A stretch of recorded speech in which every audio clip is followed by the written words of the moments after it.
का खैलू ए धन की मोटाए लगलू ओकरा घरे ये शीशे का देसी मजा मिले कि नैहर के बेना भुलाए लगलू गुण कौन ज्यादा बदौना बताए अरे दोना बताए जब सुतनी बनम संगे खटिया लगाए धब मारेला झुलू फिरा हवा साए साए रे बनम के झुलू फिरा हाय हाय हाय तोर बलम के झुलू फिरा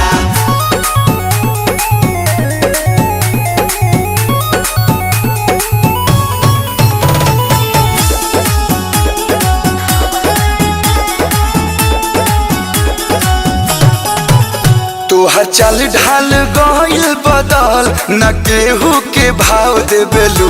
स्टेटस देखा के आजकल करे जाहो घाव देबेलू सोनिया हमें राजा हम रानी खानी रहिले रोवा चाहे गावा हम सफा सफा कहिले बोली तोहर गोली खानी लागे धाए धाए अरे लागे धाए धाए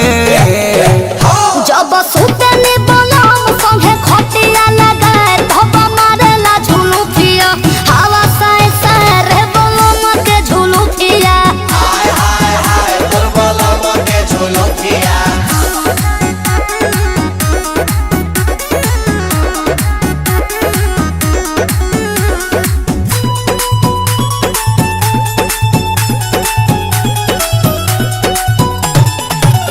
हम एसी में राखी तो जान तू मुँह चमकावत रहू तो सवेरा करे पहरी कबेस्ट दोपहर नयावत रहू रोशन विश्वास हमरा कुछ के न गंदा कोनो जिसे शादी करके मन बंद होगा